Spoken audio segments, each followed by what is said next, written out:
Hello to all parents of autistic children and teenagers. My name is Alexander Jimiev. My wife Natalia and I are the parents of a 17-year-old boy named Alex. He has severe autism, intellectual disability, and significant learning difficulties. This is the first video in our series, Saving Alex.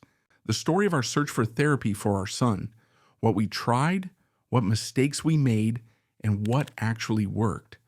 I am not a doctor or scientist, but I am a father who has spent many years looking for a way to help his child. In these videos, I am not giving medical advice, and I'm not encouraging anyone to copy our path. This is simply a story of what we tried, what went wrong, and what eventually brought results. Almost every day, I see painful posts on social media from parents of severely autistic teenagers. I often think I could be useful to them, but I cannot help everyone personally. I'm recording this video because I've seen that even in cases as difficult as ours, it is possible to achieve very real progress. And I believe that what helped us may also help other families. I am confident our story can be useful to parents raising a child with autism. This video may be especially relevant and helpful for those who are now going through the hardest period: puberty and aggressive behavior. We know very well what that feels like. We are sincerely grateful to the researchers for their discoveries. We relied on studies from leading universities and medical centers.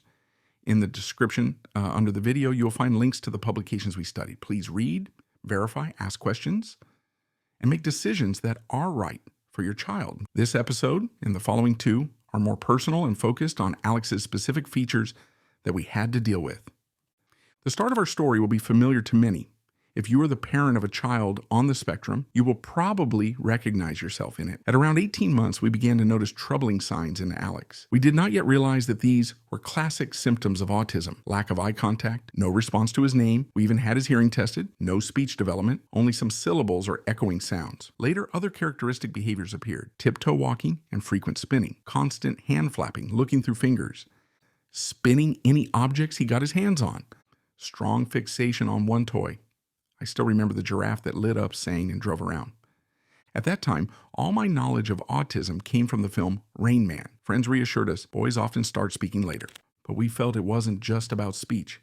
Something deeper was wrong. The diagnosis. We turned to specialists, but we quickly faced reality.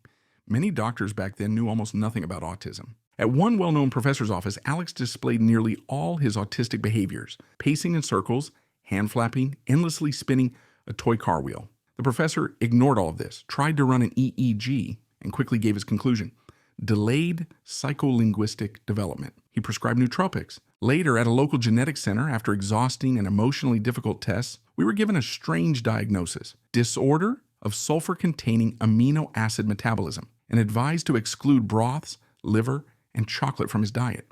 We later learned that this diagnosis was routinely given to children with autism there. Then came another diagnosis, this time closer to the truth: secondary signs of autism. At first, we resisted the very idea, but when we compared Alex's behavior with the official diagnostic criteria, we understood this was autism. The first thing I read online was autism is currently incurable. It was a heavy blow. Hopes and dreams collapsed that our child would play with friends, go to school, live an ordinary life. Many families cannot withstand this shock. Everyone goes through the cycle: denial, anger, despair, and eventually acceptance. But like many other parents, we did not give up. Why is autism often diagnosed at 1.5 to 2 years? Autism has a genetic origin and begins before birth, but it is very hard to diagnose right away because key social skills develop only around 18 to 24 months. Making eye contact, pointing at objects, imitating adults.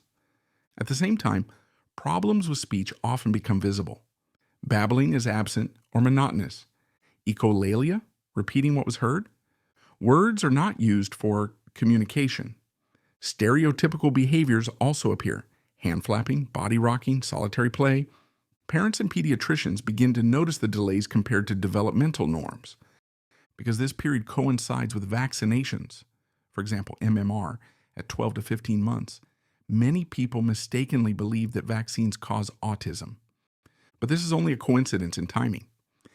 In 1998, Andrew Wakefield published a fraudulent paper claiming a link between the MMR vaccine and autism. The paper was retracted, and Wakefield lost his medical license. More than 20 large studies in the US, Europe, and Japan have shown no connection between vaccination and autism. But I believe you are not here for a debate on vaccines. They do not cause autism. We are here for something more practical, to learn how to really help your child. Part 2, Alex's special traits. In addition to the usual challenges of autism, such as difficulties with socialization or stereotypical behavior, Alex had his own set of, let's say, bonuses, which I am sure many parents will recognize. Speech. It cannot be said that we had no progress at all. Once, around the age of 5, after hearing his favorite tongue twister for the 1,000th time, Alex suddenly, not very loudly but very clearly, said at the right moment, 7. We were overjoyed and emotional. Unfortunately, after that moment, apart from a few syllables like pa, ma, ba, this remained the only full word we ever heard from him. Honestly, this is one of the most painful things for me.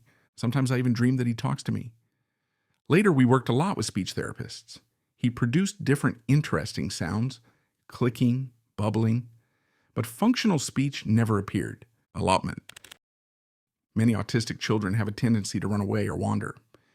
We also went through several terrifying moments, and I remember his 4th birthday.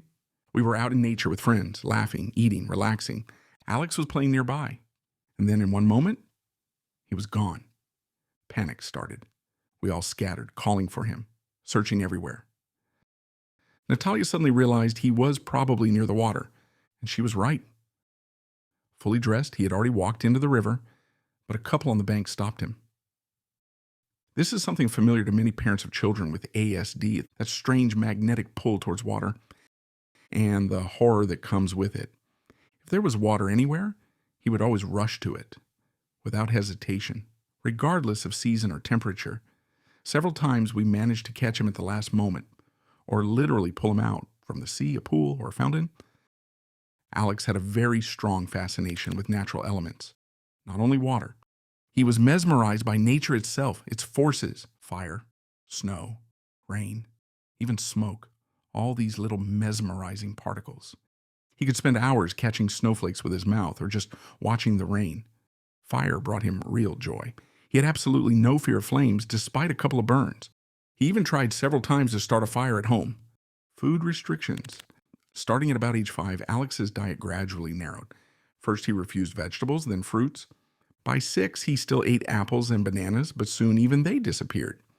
Eventually, only a few porridges, potatoes, and several types of meat dishes remained. Nuts, eggs, fish, anything with an unusual texture or taste was out. His diet became very monotonous. Everything had to be soft, warm, and uniform. Going to a cafe with him was impossible. Visiting friends, always with our own food, but inedible things. On the contrary, straight into his mouth. I can't even remember everything he managed to swallow. Chalk, sand, cement, modeling clay, salt, and sadly, his own hair pulling. As a child, Alex had very thick, beautiful hair. But one day we noticed a bald patch. He had pulled out and eaten a whole handful of hair during the night. After long discussions and attempts, we decided to cut his hair very short. It helped. Honestly, I don't know what we would have done if we had a daughter. Bedwetting and diapers. This wet story lasted, with breaks, until about age 14. We tried everything, limiting fluids before sleep, waking him by the clock, every possible piece of advice. But honestly, I think he simply liked it. And on top of that, he had a deep emotional attachment to diapers. When we finally took them away, much later he himself asked us to buy another pack, but this time for a different reason. It seemed that people were not a source of sexual arousal for him. So diapers became a form of sexual stimulation. I don't fully understand how this worked, but I think he missed the time when he could just lie there in a warm, wet diaper and feel safe. Sleep issues. Around age 3, we started having real sleep problems. Alex fell asleep very poorly, woke up several times a night, and often stayed awake for hours. And since we both worked, these nightly marathons exhausted us terribly. Physically and emotionally, we were sometimes on the edge of collapse. At that time, on a respected scientific site, I came across information about the benefits of melatonin for children with autism. We tried it, and it worked almost immediately. It was our first small but very important victory. Today, I see many people recommend magnesium, but for many years now, to ensure stable and good sleep, we have used melatonin with no side effects. Some studies suggested that exogenous melatonin, that is taken as a supplement, may stimulate the body's own melatonin production. So when Alex was 8, we decided to try stopping it.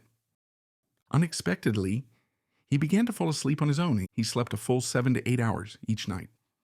And this lasted almost 5 years. Then came the war, heavy stress, and relocation. Sleep almost disappeared.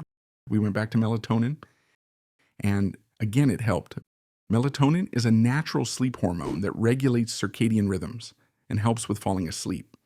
In children with autism, its level is often reduced, which leads to insomnia and frequent awakenings.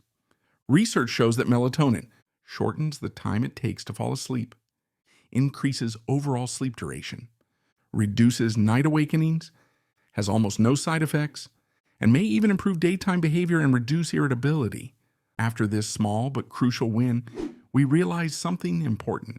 Science is our only ally, and no one will come with a ready-made solution.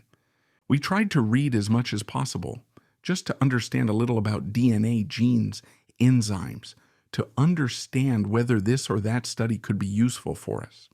And we decided, even if we cannot cure autism, we can make life better for him and for us. If this video touched you or was interesting, please share it. Maybe someone else needs it right now.